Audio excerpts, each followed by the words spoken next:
Hello everyone, मैं हूं आपका दोस्त निशांत और ज्ञान सफारी में आपका स्वागत है। 15G और 15H फॉर्म, आखिर ये फॉर्म क्या हैं, क्यों इनकी ज़रूरत होती है और हर साल बैंक हमसे क्यों इस फॉर्म को सबमिट करने के लिए कहता है। ऐसे ही बहुत सारे सवालों के जवाब आज हम इस वीडियो में जानेंगे। सबसे पहले बात करते हैं कि आखिर ये 15G और 15H फॉर्म है क्या। असल में ये एक ऐसा फॉर्म है, एक ऐसा डिक्लेरेशन है जिससे कि हम जो भी इंटरेस्ट हमारी इनकम हो रही है एक बैंक में, वो उस पर जो TDS कट रहा है हम उसको सेव कर सकें। अब बात आती है कि TDS आखिर है क्या। देखिए, TDS एक ऐसा टैक्स है जब आपको एक इंटरेस्ट, जितने भी अकाउंट हैं आपको, जितने भी अकाउंटों से आपको इंटरेस्ट इनकम हो रही है एक बैंक में, जब वो एक लिमिट से ज़्यादा जाते हैं तो उस पर कुछ परसेंटेज ऑफ टैक्स कटता है, उसी को TDS कहते हैं। और इसी TDS को बचाने के लिए हमें 15G और 15H फॉर्म को बैंक में सबमिट करना होता है, जिससे कि जो TDS कटना है वो ना कटे। अब हमारा नेक्स्ट क्वेश्चन कि आखिर कितने परसेंट TDS काउंट होता है, कितना परसेंट TDS कटता है इंटरेस्ट पर। तो इसकी दो लिमिट तय की गई हैं। पहली तो उन लोगों के लिए जिनके पास पैन कार्ड है और दूसरी उन लोगों के लिए जिनके पास पैन कार्ड नहीं है। तो पहले बात करते हैं जिनके पास पैन कार्ड है। जिनके पास पैन कार्ड है उन पर TDS जो काउंट होता है वो 10% होता है। जितना भी इंटरेस्ट है उसका 10% आपका TDS कट जाएगा अगर एक लिमिट के पार जाएगा। उसके बारे में अभी हम बात करेंगे आगे नेक्स्ट क्वेश्चन में। और जिनके पास पैन कार्ड नहीं है उनका 20% TDS कटता है। यहाँ पर एक बात ये भी ध्यान रखने की ज़रूरत है कि जो 15G और 15H फॉर्म है वो केवल और केवल पैन कार्ड होल्डर्स के लिए ही एप्लीकेबल है। मतलब जिन लोगों के पास पैन कार्ड अवेलेबल नहीं है और जो लोग जिन्होंने अपने अकाउंट से पैन कार्ड को लिंक नहीं करवाया है, वो लोग 15G या 15H फॉर्म सबमिट अगर करेंगे तो कोई उन्हें बेनिफिट नहीं मिल पाएगा। अगर करें तो कर सकते हैं, लेकिन उसका कोई यूज़ नहीं है, मतलब उन्हें कोई उसका बेनिफिट नहीं मिल सकेगा। अब बात करते हैं कि इस समय पर जो TDS की लिमिट है वो कितनी है, मतलब कितने ज़्यादा इंटरेस्ट हमें मिले तो ये TDS कटना एप्लीकेबल हो जाता है। देखिए, 2019-20 से पहले तो ये लिमिट थी 10,000 रुपये। मतलब आपके एक बैंक में, एक ब्रांच में जितने भी अकाउंट हैं, चाहे वो RD हो, FD हो या आपका सेविंग अकाउंट हो, इन सब अकाउंटों पे मिलाकर जितना इंटरेस्ट आपको कैलकुलेट हो रहा है वो जैसे ही 10,000 से ऊपर जाएगा उसका 10% आपका TDS में कट जाएगा, या 20% अगर पैन कार्ड नहीं है तो TDS में कट जाएगा। लेकिन 2019-20 के बाद से ये लिमिट बढ़ाकर 40,000 रुपये कर दी गई है।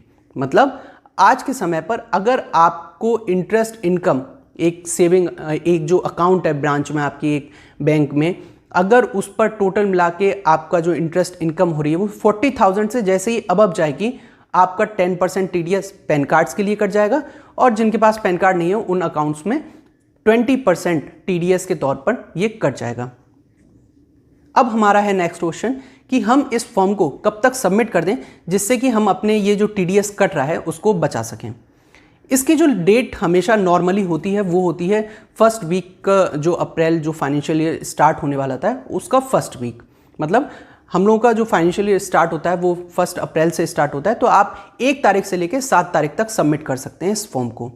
लेकिन क्योंकि इस दौरान कोविड-19 की वजह से बहुत समय तक जो बैंकें थी वो बंद रहीं, लोगों को प्रॉब्लम रही, कहीं कहीं पर लॉकडाउन भी रहा, तो इस वजह से इस डेट को इस बार बढ़ाकर 1 जुलाई कर दिया है। मतलब फर्स्ट वीक के जुलाई तक आप इसको सबमिट कर सकते हैं। और जिन लोगों ने सबमिट नहीं किया तो उनका जो लास्ट ईयर का जो 15G और 15H फॉर्म सबमिट था उसकी डेट 30 जून तक की कर दी गई है। मतलब लास्ट ईयर वाला फॉर्म आपका 30 जून तक एप्लीकेबल है। अगर 30 जून तक आपका कोई भी इंटरेस्ट कैलकुलेट हो रहा होगा तो उस पर TDS नहीं कटेगा।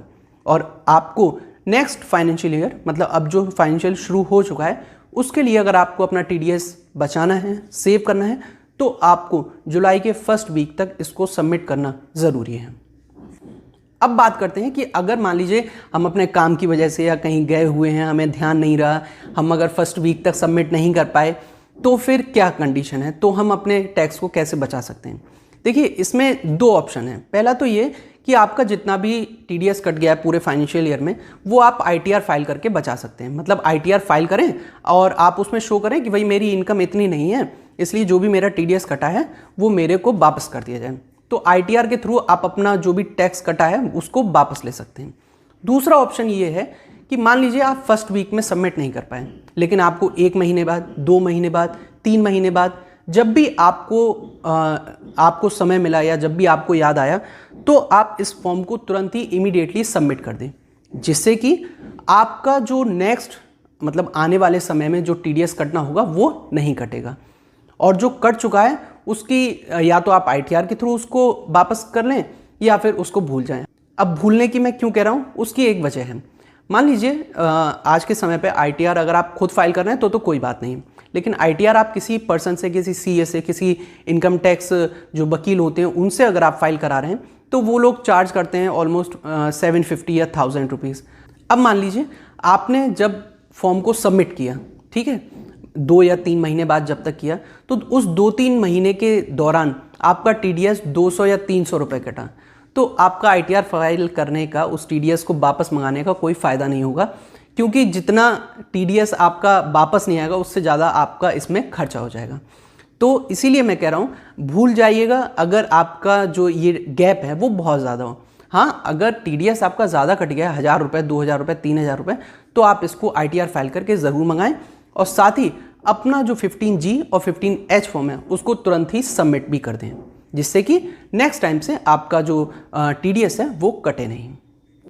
अब बात करते हैं कि 15G कौन कौन लोग फाइल कर सकते हैं और साथ ही इसकी क्या क्या कंडीशंस हैं। सबसे पहली बात तो वो लोग इसको सबमिट कर सकते हैं जो कि इंडिविजुअल अकाउंट होल्डर हैं, HUF हैं, कंपनीज़ हैं, इस तरीके के जो अकाउंट होल्डर्स हैं वो इस फॉर्म को सबमिट कर सकते हैं।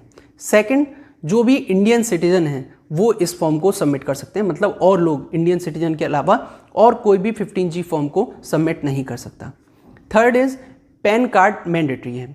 अगर आपके अकाउंट में पैन कार्ड नहीं सबमिट है, जैसा कि मैंने पहले भी बताया, तो फिर 15G फॉर्म सबमिट करने का कोई मतलब नहीं बनता है। एंड फोर्थ पॉइंट इज़ आपकी एज 60 ईयर से कम होनी चाहिए, मतलब 15G फॉर्म केवल वही लोग भर सकते हैं जिनकी एज 60 साल से कम हो।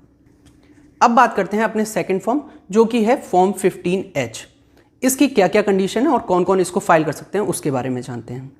सबसे पहली बात तो जो भी इंडिविजुअल कस्टमर्स हैं वो इस फॉर्म को सबमिट कर सकते हैं। सेकंड इज़, जैसा कि मैंने 15G वाले में भी बताया, ये केवल इंडियन सिटीजन्स के लिए है, कोई भी और लोग जो हैं वो इस फॉर्म को सबमिट नहीं कर सकते। Third is pan card mandatory है, इसमें भी याद रखिएगा 15G और H केवल पैन कार्ड होल्डर्स के लिए ही है। अगर पैन कार्ड नहीं है तो इसका कोई औचित्य नहीं बनता है कि आप इन फॉर्म्स को सबमिट करें TDS सेव करने के लिए। एंड फोर्थ इज़ कि आपकी एज 60 ईयर्स से ज़्यादा हो, मतलब 15H जो फॉर्म है वो केवल और केवल 60 साल से अबव या हम कहें कि सीनियर सिटीजन्स के लिए एप्लीकेबल होता है। तो दोस्तों ये सारी जानकारी थी 15G और 15H फॉर्म से रिलेटेड। उम्मीद करता हूँ मैं आपके सारे ही क्वेश्चंस के आंसर इस वीडियो में आपको दे पाया हूँ, लेकिन अगर आपको फिर भी लगता हो कि कोई क्वेश्चन मुझसे मिस हो गया हो या कोई क्वेरी आपकी हो, कोई सवाल हो या किसी और टॉपिक पर भी आप वीडियो चाहते हैं तो आप मुझे कमेंट सेक्शन में लिखकर ज़रूर बताइएगा। अगर आपको ये वीडियो पसंद आया हो तो इस वीडियो को लाइक करें, लोगों के साथ शेयर करें, जिससे कि वो इस जो 15G और 15H फॉर्म है जिससे कि वो भी अपना TDS बचा सकें, वो उनको इसके बारे में पूरी जानकारी हो सके। अगर अभी तक आपने हमारे चैनल को सब्सक्राइब नहीं किया है तो चैनल को ज़रूर सब्सक्राइब करें और बेल आइकन को ज़रूर प्रेस करिएगा, जिससे कि हमारी कोई भी नई वीडियो आपको तुरंत नोटिफाई हो सके। Thank you so much.